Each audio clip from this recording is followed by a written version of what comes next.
Good morning, everybody. Dennis Engelbrecht with the Family Business Institute, Digging Deeper. I was reading an article the other day, one of the trade magazines, and it was about an Oracle artificial intelligence software that, believe it or not, supposedly could help you predict the source of delays in construction. I thought, wow, can software really do that? Well, what they were going to do is collect a whole lot of data and then relate that to delays that happen to try to, create that intelligence of what really caused those delays so you could then, concentrate on the impact of those. Well, I don't know whether this software is going to work. I don't know whether it would work for you, but it brought to mind something very important. Can you predict the source of delays on a construction project? And if you could, wow, what an impact that would have, because most of the job losses and job costs and job fades that do happen because of delays. So again, I don't know what software can do for you, but as an organization, I think you probably can predict the source of delays and get out in front of it and prevent them.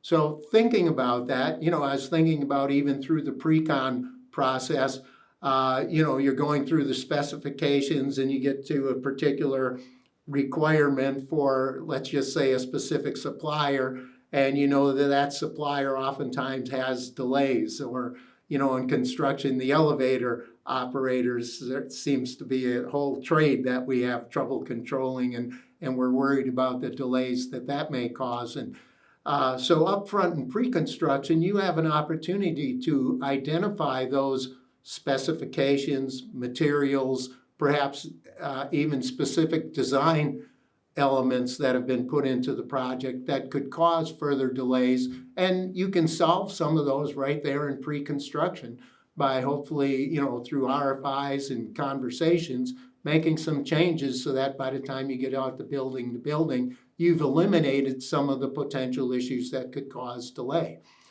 Then I was thinking, subs and suppliers. We get to the buyout portion of our job, and, we're choosing our subs and suppliers. And very oftentimes in construction, we have to take the low bid, or we need to take the low bid. But oftentimes that comes with a cost. You can look at your roster of subcontractors and you can identify up front which ones of those are likely to cause you a performance issue that's going to cause a delay.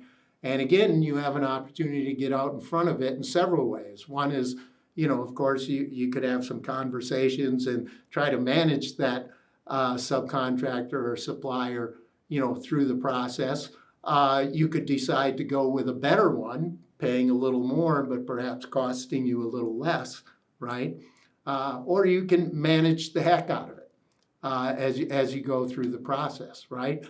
And then that also brought back to mind, from my past as a contractor, I recall, one specific instance, and I've talked about this in blogs in the past, but, this fellow from Turner Construction that showed up in our miscellaneous metals location, some 300 miles from the job site, and wanted to know all about how we were doing and how we were going to meet our contract needs. What he was doing was taking nothing for chance. All right. He got out in front. He looked at the timing we had involved, for getting submittals in, for doing our engineering, for sourcing our supplies, for getting it fabricated, for getting on site, for getting it erected. And he parsed through all of this, and he kept checking in to make sure that we were always online and we were always in sync. So, that sounds like crazy complicated, especially for a trade that was 1% to 2% of the total job size, right? And you've got 20 trades you're dealing with. But the fact of the matter is, you can take your suppliers and your subs and these potential delays for granted, or you can control it and get out in front of it and communicate your way through it so that things don't catch you by surprise. So while software may or may not, provide the intelligence to predict your source of delays and prevent those delays from impacting your project, you do have the ability to get out in front of, predict the source of delays, and prevent those and have a successful project. Again, Dennis Engelbrecht, Digging Deeper. Thanks for tuning in.